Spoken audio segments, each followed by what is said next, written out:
एक ही जगह पर खेलने जाते।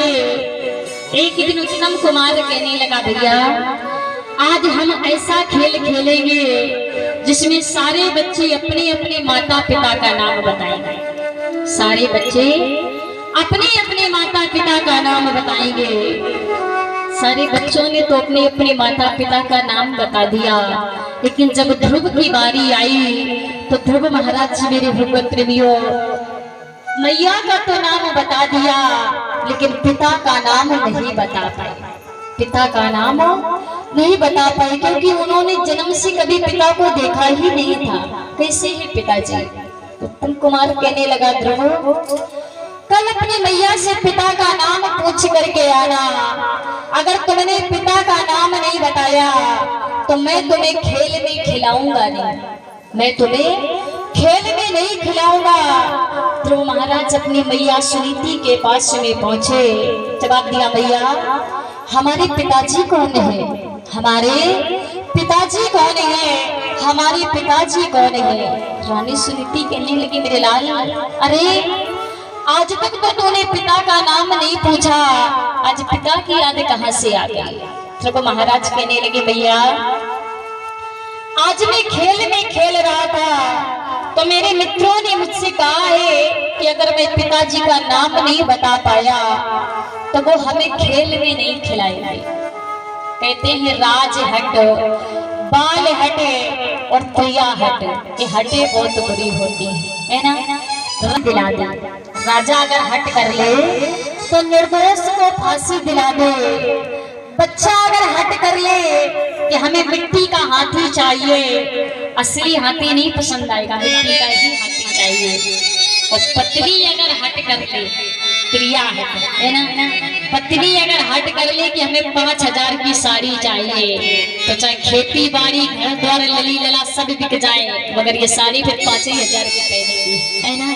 इसलिए कहते हैं राज हट, बाल हटे और प्रिया हट, ये तीनों हटे बहुत बुरी होती है। आज जब ध्रुव महाराज ने जिद की, हट की, तो मैया सुनीति से रहा ना गया। सुनीति मैया कहने लगी, मेरे लाल वो जो ऊंचे ऊंचे कंचन के महल देख रहे हो ये तुम्हारे पिताजी के हैं।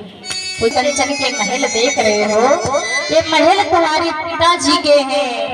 ध्रुव महाराज के मन में भाव आया, आज मैं अपने पिता से मिलूंगा जाकर। ध्रुव जी ने सोचा आज मैं अपने पिताजी से मिलूंगा जाकर के। 5 वर्ष की आयु है। कितने बड़े हैं ध्रुव महाराज? 5 वर्ष के। 5 वर्ष का छोटा सा बालक है। नन्हे नन्हे पैरों से ध्रुव महाराज ने महल में प्रवेश किया। देखा राजा उत्तानपाद ने ध्रुव आ रहे हैं। उत्तम को गोद में लिए बैठे थे। उत्तम को गोद से नीचे उतार दिया।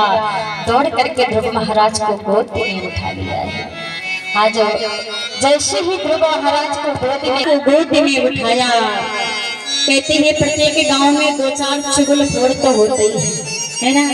एक चुगलखोर दौड़ करके गया, रानी सुरची से कहने लगा, देखो ना महारानी, आपके पिया ने आपकी पुत्र को गोद से उतार करके आपके शौक के पुत्र को गोद में लिया, आपके पुत्र को गोद में ले लिया है। रानी सुरची दौड़ करके आई, ध्रुव महाराज की कलाई को पकड़ा और कलाई को पकड़ करके जमीन में पटक दिया, गाल में एक तमाचा जड़ दिया। जवाब दिया, ध्रुव तू इस गोद में बैठने के लायक नहीं है, तू इस गोद में बैठने के लायक नहीं है।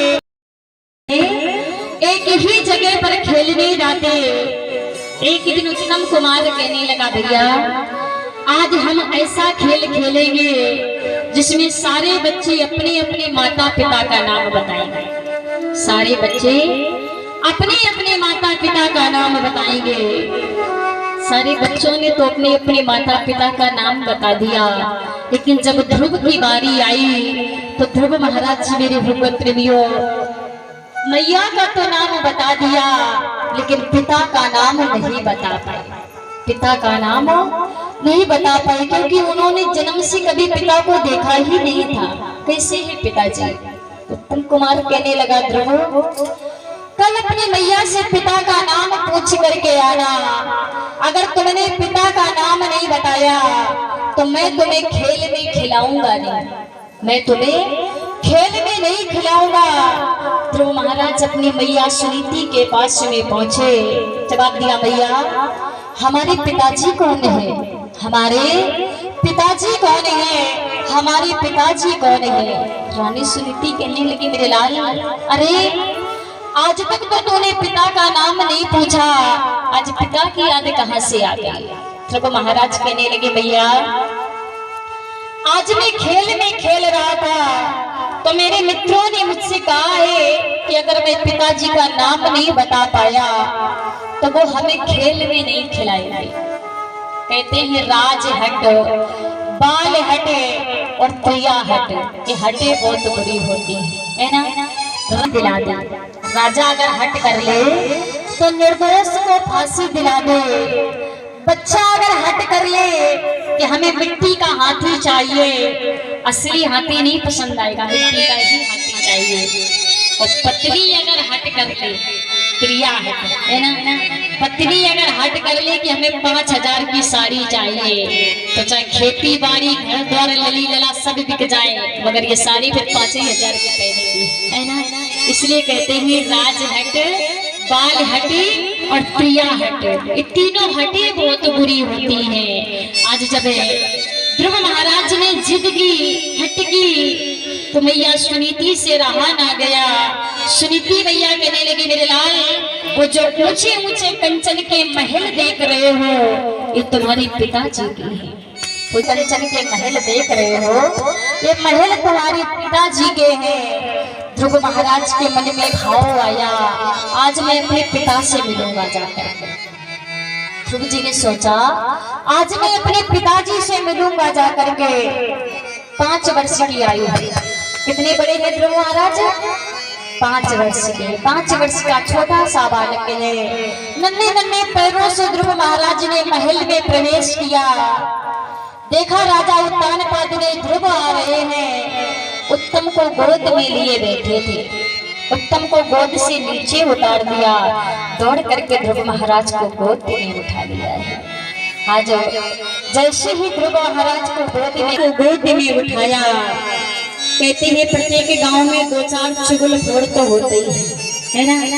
एक चुगल फोड़ दौड़ करके गया, रानी सुरची से कहने लगा, देखो ना महारानी, आपके पिया ने आपके पुत्र को गोद से उतार करके आपके शौक के पुत्र को गोद में लिया, आपके पुत्र को गोद में ले लिया है। रानी सुरची दौड़ करके आई, ध्रुव महाराज की कलाई को पकड़ा और कलाई को पकड़ करके जमीन में पटक दिया, गाल में एक तमाचा जड़ दिया। जवाब दिया, ध्रुव तू इस गोद में बैठने के लायक नहीं है, तू इस गोद में बैठने के लायक नहीं है।